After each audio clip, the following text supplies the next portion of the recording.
torture, murder. A drug cartel will do anything to protect their business, no matter who's caught in the crossfire. The FBI and NYPD work together to fight back, risking their own lives by going undercover to unlock the secrets of deadly drug gangs, to bring them down from the inside.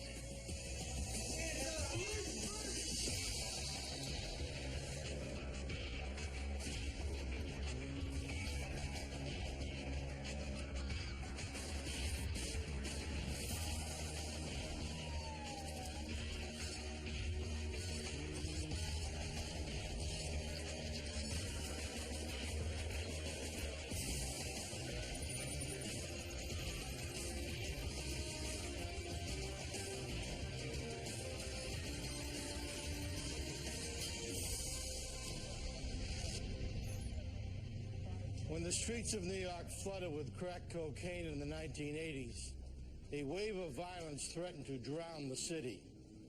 Colombian cartels brought the coke in and ran their operations with an iron fist. I'm Jim Kallstrom, former head of the FBI's New York office. Agents somehow had to infiltrate a complex crime ring, protected by a code of silence. Going head-to-head with killers, any misstep would be fatal.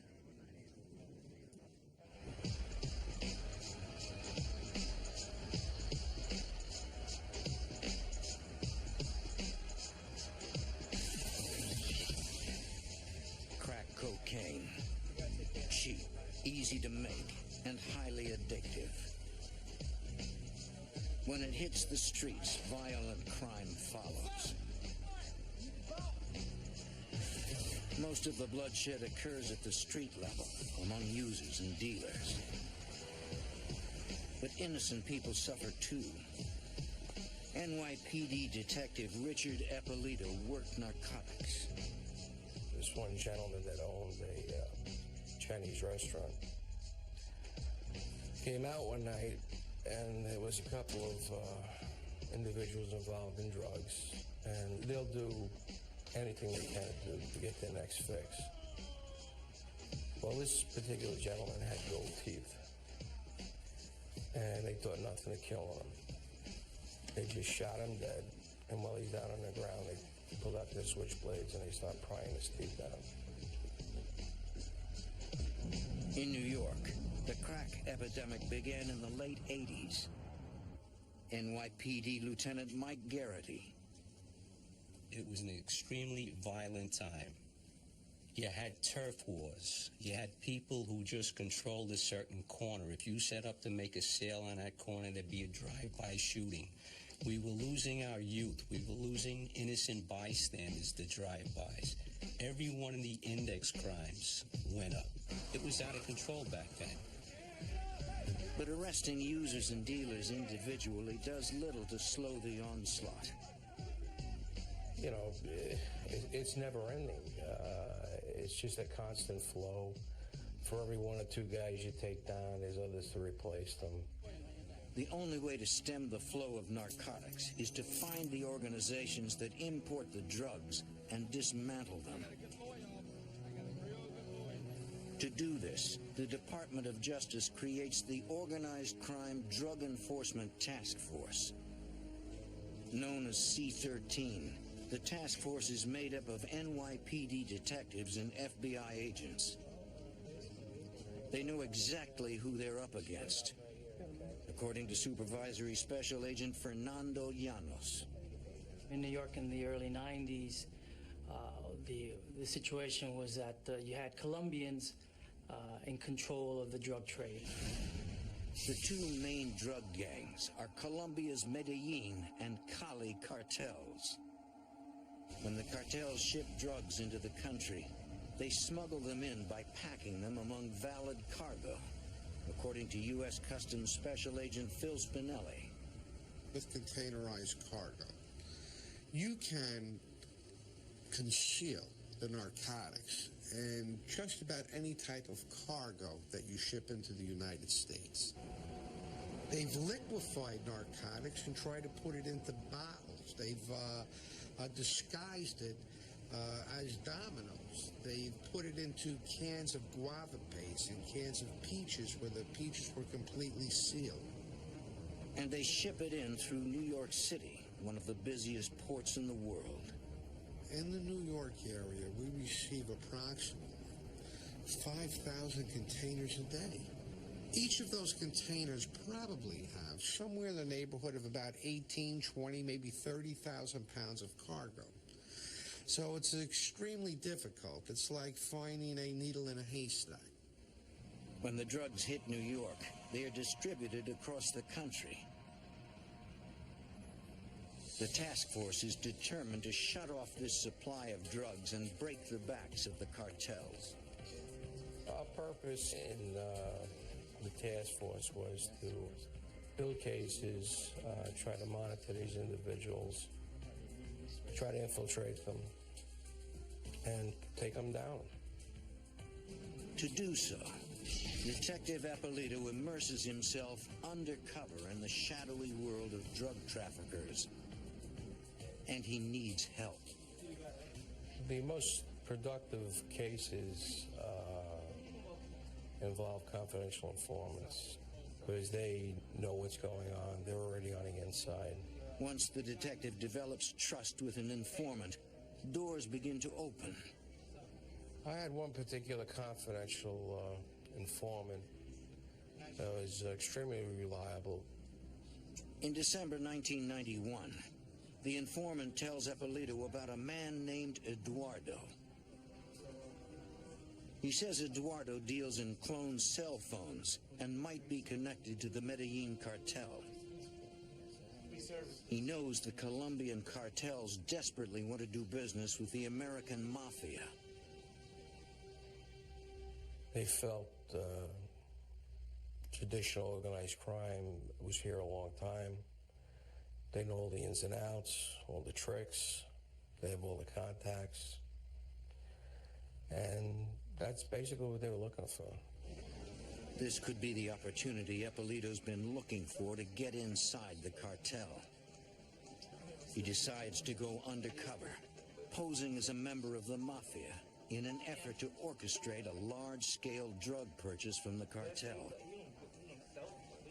The detective asks the informant to set up a meeting with Eduardo and introduce him as Tony Romano, his undercover identity.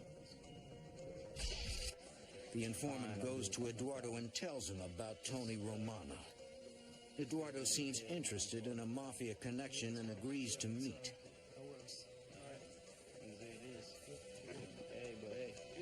But he warns the informant, if it's a setup, there'll be hell to pay.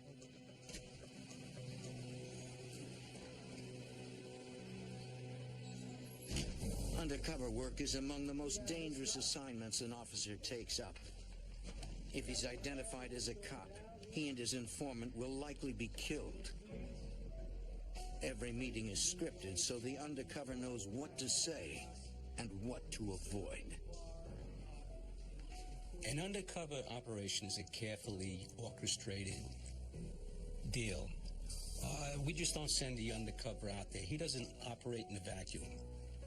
What we do, we have pre-meets before we go out. We have tech plans. We go over things. We try to cover every scenario that possibly could happen.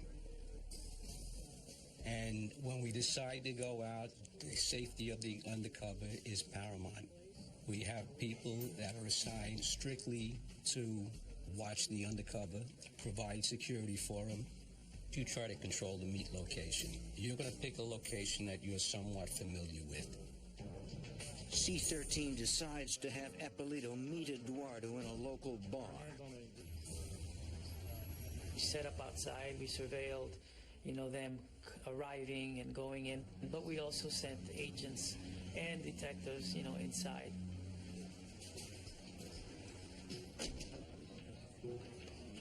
The key is never appearing too anxious.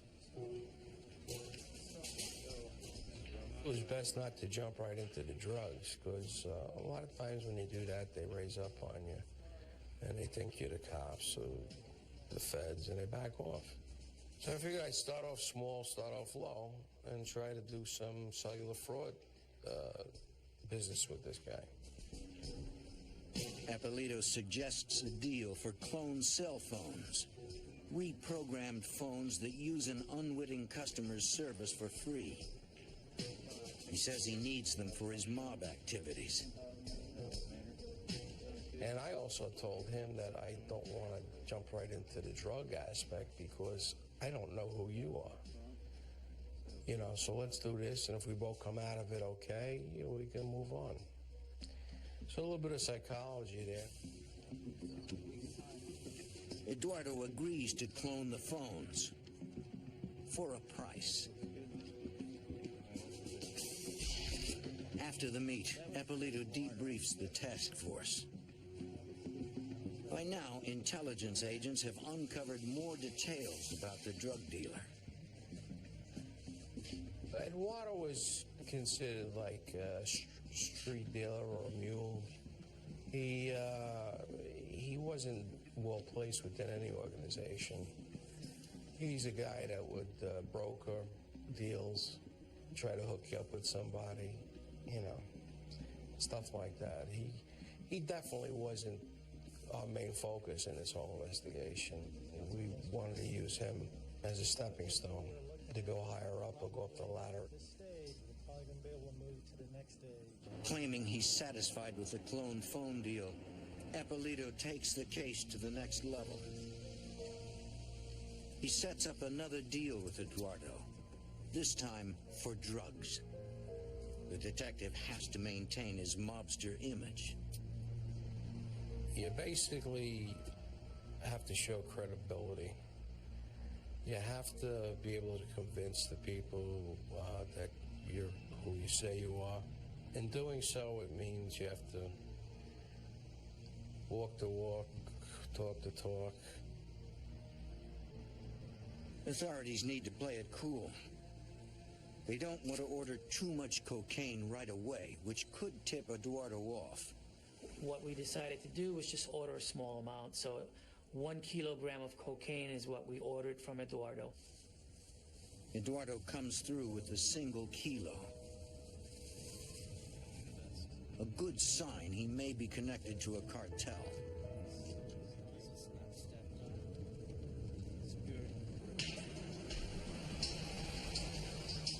Undercover officers follow Eduardo after the deal. They need to determine if the man's really connected to a cartel. Someone who can lead them up the chain of command. Or just another small-time dealer who cannot help further the investigation. Nobody knows, first of all, if in fact we really do have a narcotic smuggling organization. There seems to be hints of it.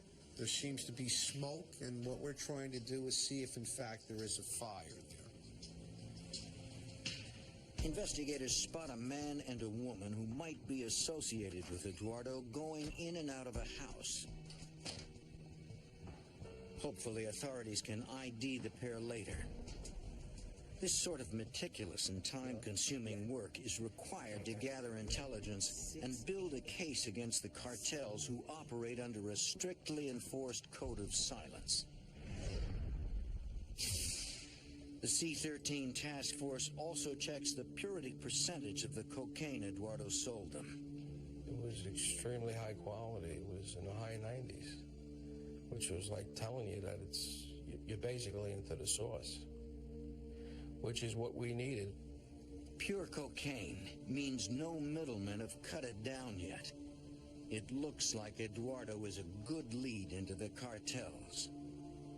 At that point, we realized that we had somebody that could possibly take us to the types of individuals, of drug traffickers, that the task force was geared to target. It's the first milestone in what will be a long and dangerous investigation. In 1991, New York's C-13 task force tries to infiltrate a Colombian drug cartel, beginning with a low-level broker named Eduardo. After one successful cocaine buy, Eduardo asks undercover detective Richard Eppolito to meet the drug dealers Eduardo represents. So he orchestrated a meet with a female individual known as, her street name was Monica. They would never give anybody their real name for fear they would be identified. As with every meet, backup agents cover Eppolito. They recognize Monica as the woman seen at the house Eduardo entered after the first buy. When I was introduced to Monica, it just meant stepping up one extra step in a ladder. Eppolito must constantly maintain the charade. In character as Tony Romano, a member of the Mafia. He explains he has connections in customs and can move shipments through the ports. Agents spot a man watching the meet. They realize he's the other person seen at the house. Special Agent Fernando Llanos. Colombians, as sophisticated as they were, oftentimes would conduct counter-surveillance. This was, a standard operating procedure for them. So we were wary of individuals that could be looking out to, for law enforcement. It's a preliminary meeting. No real decisions are made. But Monica appears interested. She wants to meet again to discuss details with her partner, Willie. When she and Eduardo leave, backup tails them to ID Monica's car.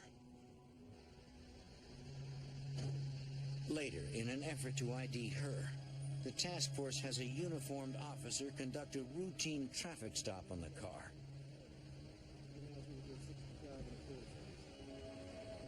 The officer gets IDs on the pair. The man is Gustavo Valencia. And Monica's real name is Rocio Londaño. Investigators run the names and discover both are involved with Colombian cartels,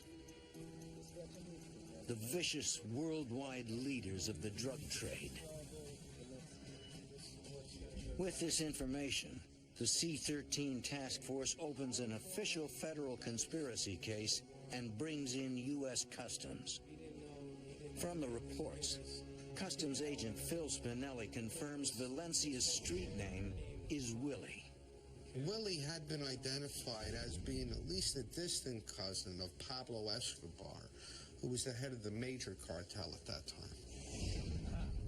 Escobar runs the Medellin cartel, the most violent gang in the history of Colombian drug trade. He offers bounties on the heads of Colombian police officers, maintaining power by killing whoever crosses him. Since Willie's related to Escobar, the C-13 investigation takes on new urgency. They might now be able to take the investigation all the way to the Colombian kingpin. Lieutenant Mike Garrity.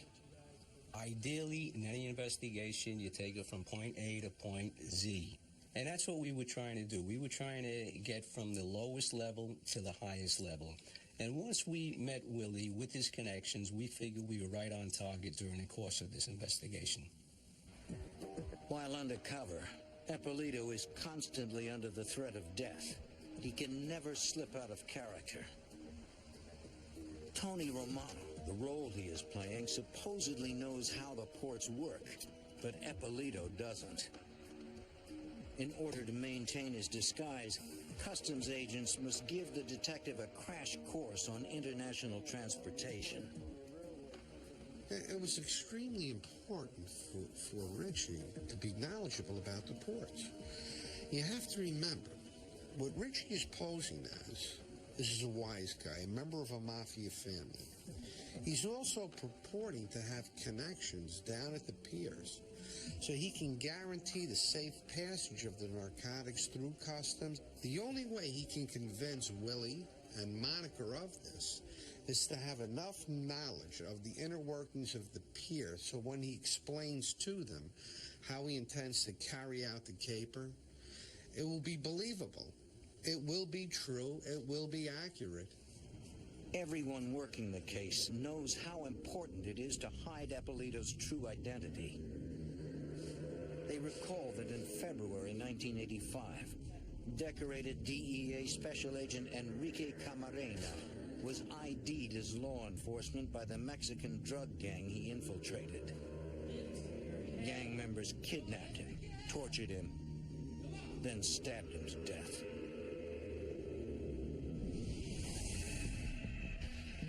The C-13 task force wires Eppolito to get incriminating conversations on tape.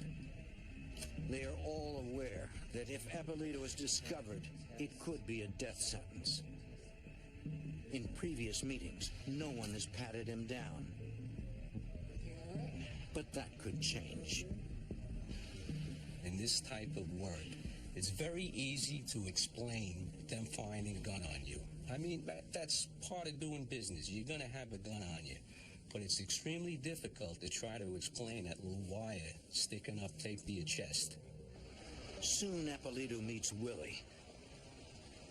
As he moves up the organization ladder, the criminals become more savvy. It gets tougher to fool them. We're talking about people doing a substantial period of time in jail if caught. Therefore, everybody has a sixth sense. Their very existence depends on whether or not they have a sixth sense or an antenna that goes up. And they're there to question Richie. They're there to make some determination. Is he somebody who is reliable, dependable, and can they do business with him? There they are. The task force listens in and covers Eppolito. And they're basically your buddies, too. They don't want to see you get hurt. So it's a good feeling knowing that there are guys there to back up. The task force slowly makes its way toward the heart of the cartel, knowing that at any moment, a single mistake could be deadly. Undercover detective Richard Eppolito, posing as a mafioso named Tony Romano, meets with Colombian drug cartel members. He's backed up by other members of the C-13 task force, some of whom act as mafia bodyguards. Eppolito tells suspects Monica and Willie that if they can get the cocaine to the New York docks, he can move it past customs into his secure warehouse for distribution. Customs agent Phil Spinelli. That was very appealing to the Colombians because they need somebody to pick up these containers full of narcotics at the piers. Through Monica and Willie, investigators expand the investigation and pierce the cartel's secret world, according to Detective Eppolito. One of the goals was to establish enough probable cause to get court-ordered wiretaps to further enhance the case, gather intelligence, basically know what the bad guy's going to do before they actually do it. Because the couple discussed drug trafficking with Eppolito, investigators have no trouble getting warrants to tap their phones. The task force uses the taps to determine if the cartel believes Eppolito is who he says he is. They felt free talking on the phones. They would discuss a lot of their arrangements, what they had in mind, what they wanted to do, the big mafioso that they met. On tape, Monica and Willie tell their cartel contacts that Tony Romano is a safe bet. We could listen to their calls they were making to Colombia, discussing the meeting they just had with him. And, you know, we were able to gather insight that you would not be able to gather otherwise into what their thinking was. The cartel has taken the bait and is ready for the next step. They send another higher associate to meet with the mafioso. There's also a female that came into the picture named Margola. She was very attractive Colombian national. She was the niece of a notorious drug dealer out there who they used to refer to as Ivan the Terrible. He was responsible for the deaths of approximately 19 national police officers. The task force knows Ivan the Terrible specializes in killing cops. Usually in a torture chamber he had built at his compound in Bogota, Colombia.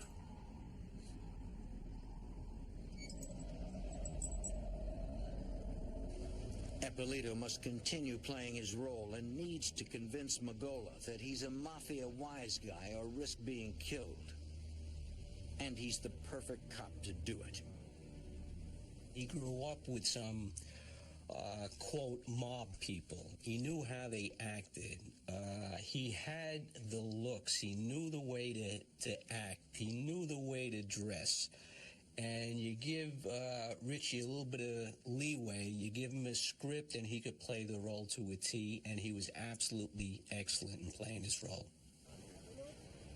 Ippolito notices one of Magola's associates has a gun and must decide whether to call for help from backup.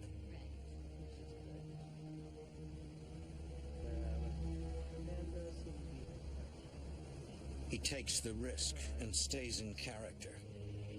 He doesn't want to blow the case.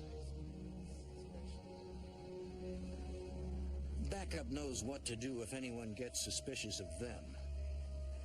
That possibly somebody is making us, what we would do is probably step a little bit further back from the set.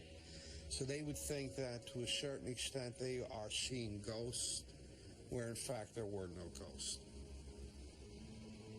In the end, it appears Magola believes Tony Romano can provide a safe route for drug running. Slowly, the task force makes its way deeper into the cartel.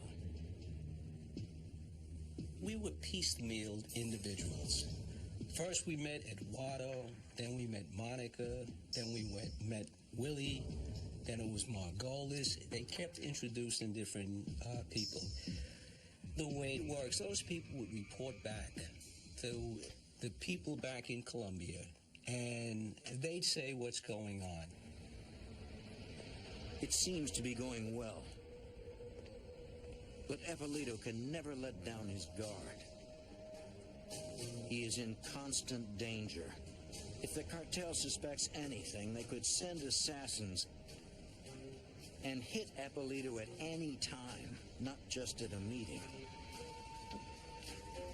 They could wait, get you at a later time, let you think everything's okay. Next time you show up, you get one in the back of the head. Any mistake could mean another murder of a dedicated law enforcement officer.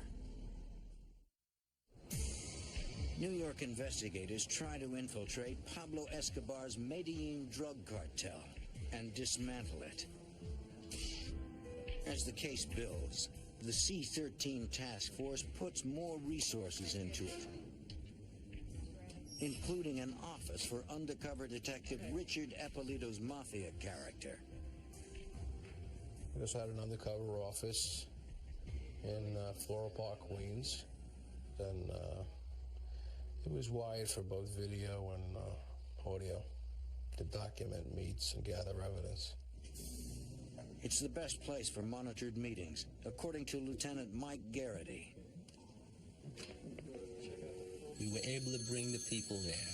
We were able to record the conversations. We were able to videotape every one of these conversations. When Monica and Willie show up to the office for a meeting, they're watched the entire time. FBI Special Agent Mary Setzer acts as Ippolito's receptionist.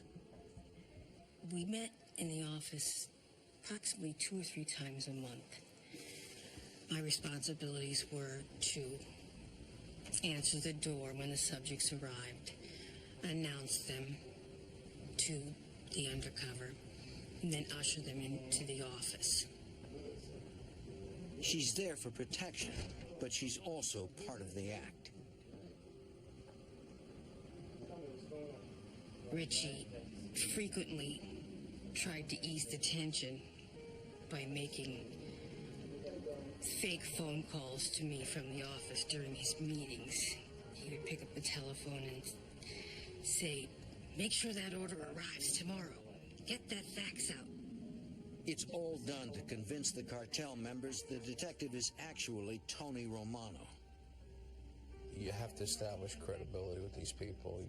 If you say who you are somebody, you have to show them, you have to prove it. So we set up this operation to bring them there and put them at ease. Plus it served as a meeting place. It was out of the view of the public. They felt secure. They felt safe. It's a slow process as the task force orchestrates a complex fraud against wary adversaries. Supervisory Special Agent Fernando Llanos. These were savvy people. These were people that were involved in drug trafficking for many years in Colombia and elsewhere outside of Colombia in furtherance of the cartel's major worldwide distribution effort. On rare days off, Eppolito needs a reason he can't meet Monica and Willie. He tells them he often goes to Atlantic City to tend to the mafia business there. Eventually, Monica and Willie ask to see the Atlantic City operation. Eppolito's got a problem. He has no real business in Atlantic City. The team scrambles to create an elaborate ruse that will trick the drug dealers. Took them all to Atlantic City. That's another credibility thing. They wanted to see where I spent my weekends, where I hung out. So we took them to the casinos. The Jersey State Police were very instrumental on setting up the casinos where I could, walk in like I was a big shot. We could comp them. We got them rooms. We dined like kings and queens. Backup is all around. The entire undercover operation is carefully scripted, and nothing is left to chance. The task force wants the cartels to see everything they need to see to believe Eppolito is a mafioso. They even send in an undercover officer to act as a mafia captain and ask the informant for a meeting with Eppolito. The informant talked to Richie. Richie walked away, but in clear view of the other participants. The other individuals prearranged threw his arms around Richie, greeted him, kissed him on both cheeks, and he handed him an envelope with a wad of money.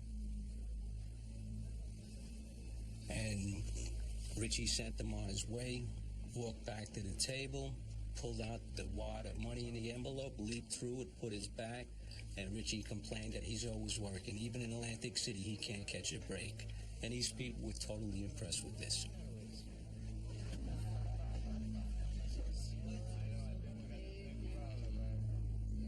But the cartel needs more convincing.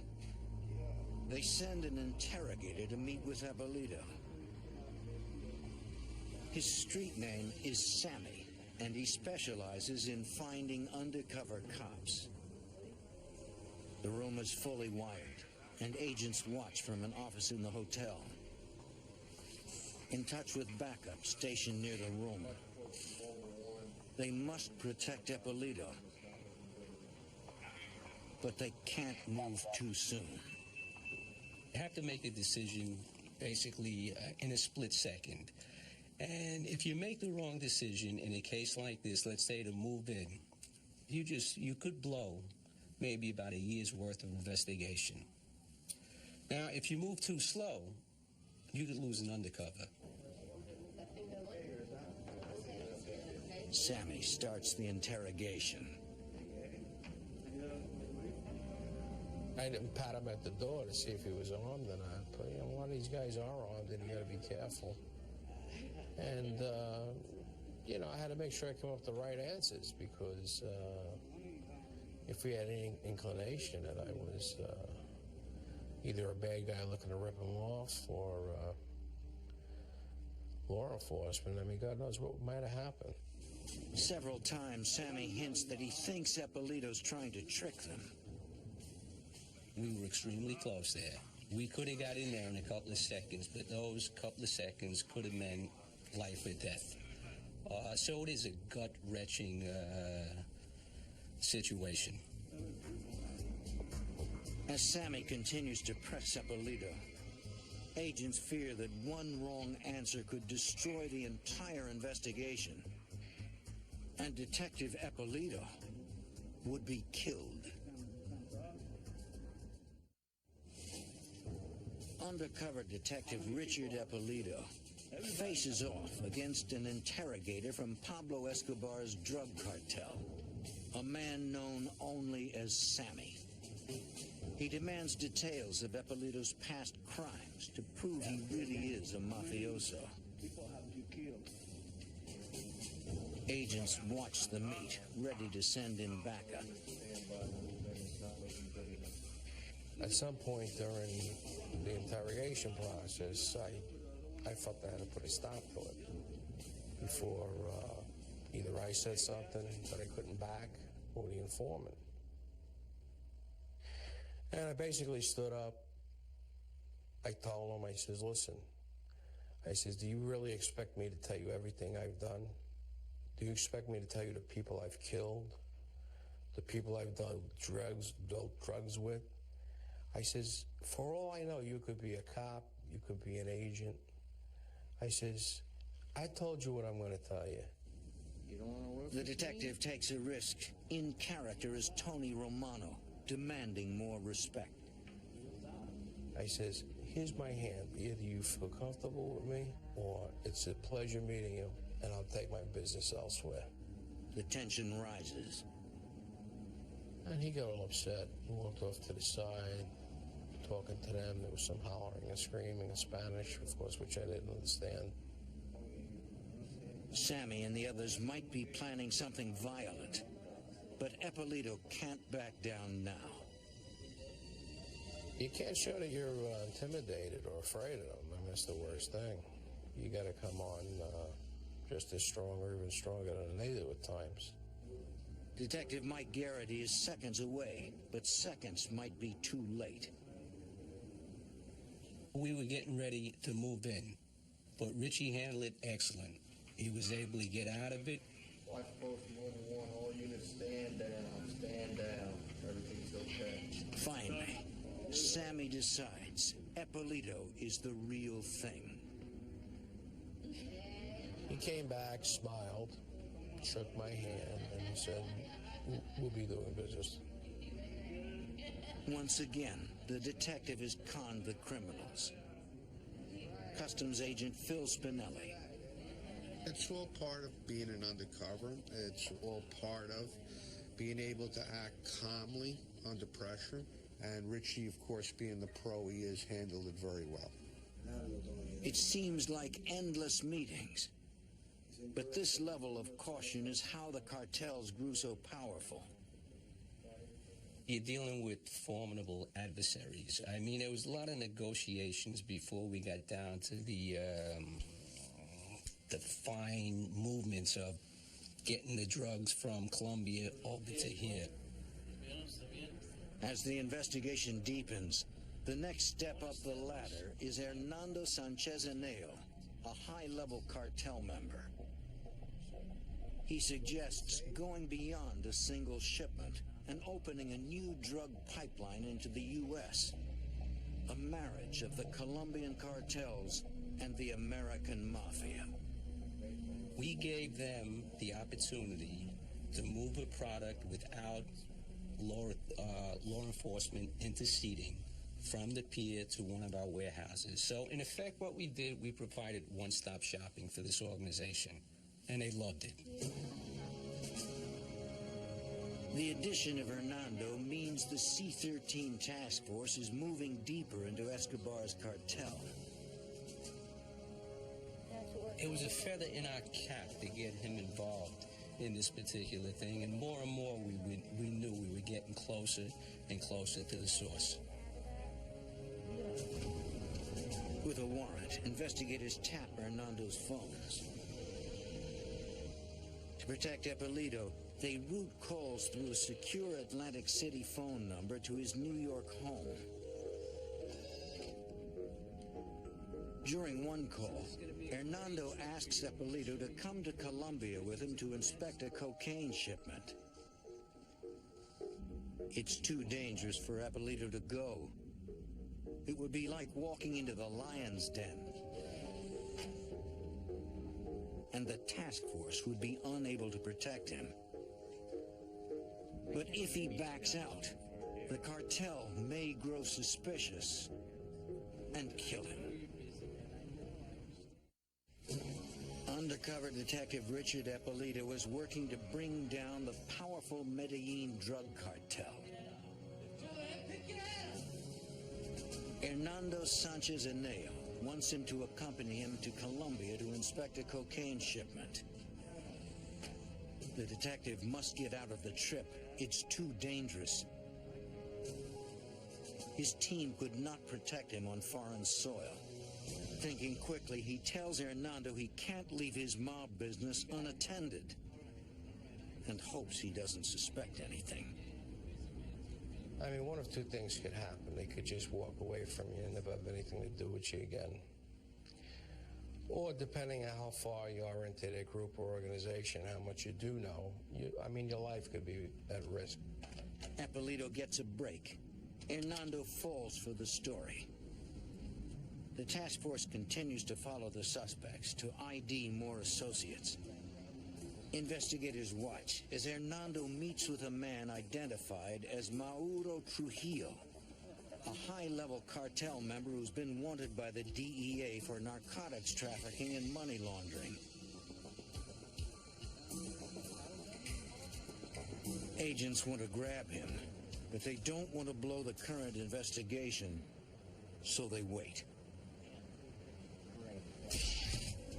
Finally, as the new year passes, Eppolito learns the shipment is on its way. But there's a change of plans. Instead of the cocaine, Hernando says they're sending a test load. 9.5 tons of marijuana.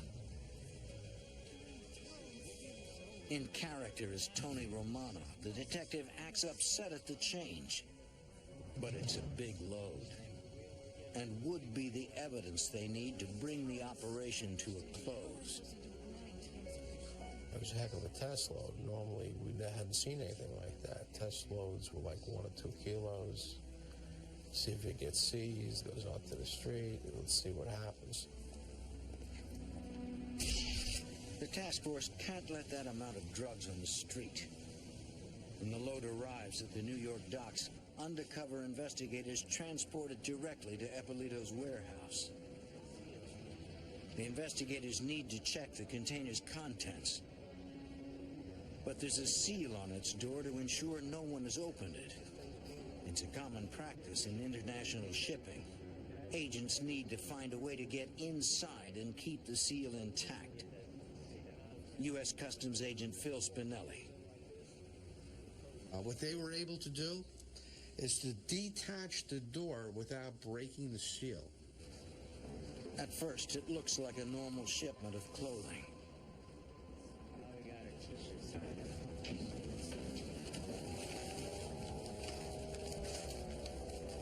Stashed behind the shirts, marijuana.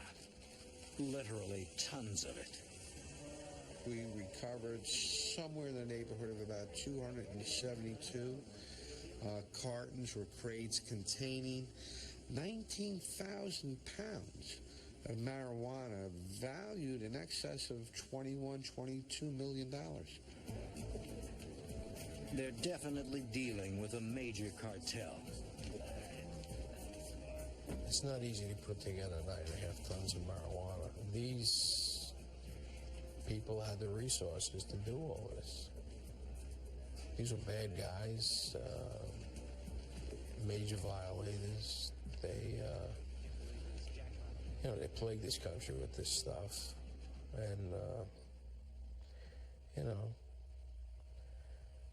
they just needed to be taken down and bring a halt to their operation. For prosecution, the C-13 task force needs the suspects to complete the transaction and accept the shipment. Ippolito invites them to the warehouse. And of course there was video and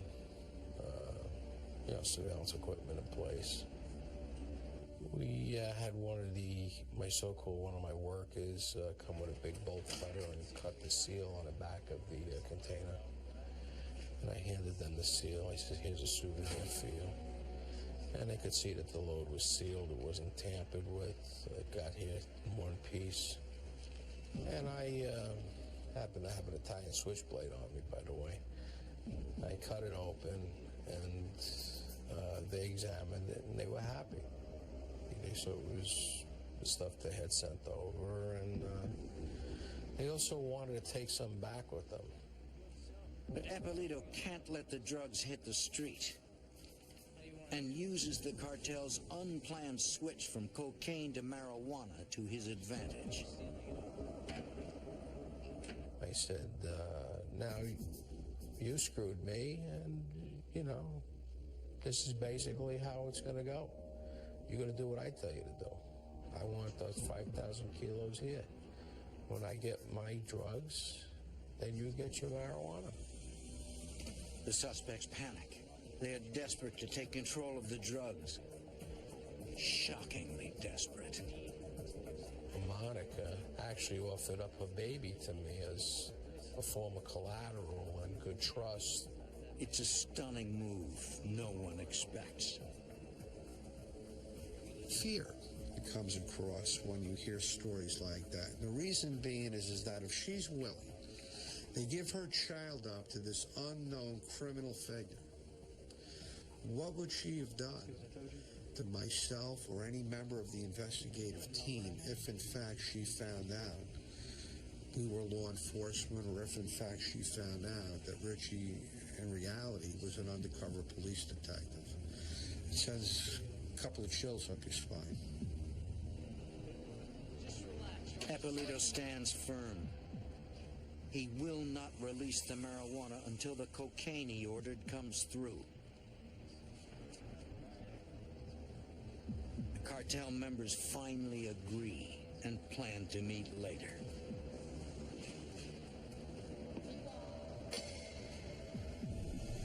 While C-13 plans arrests, Ippolito faces increased pressure from angry cartel members.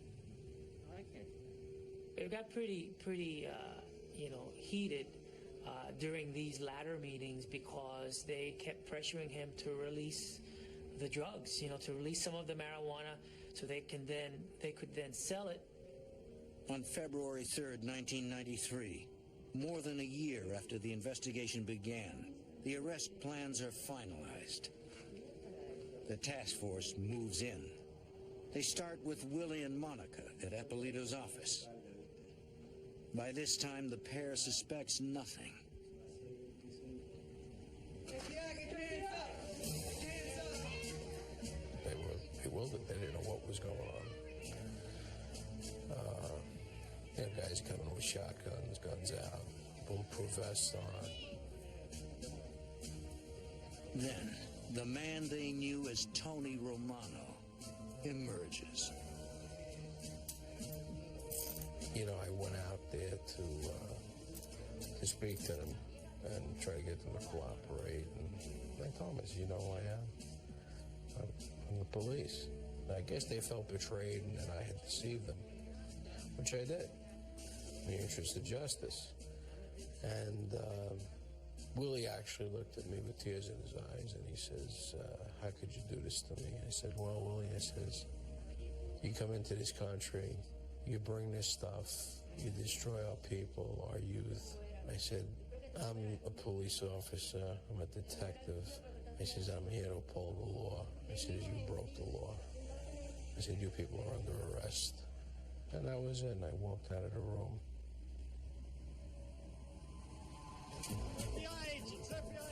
Within 24 hours, C-13 arrests Hernando and 6 other co-conspirators.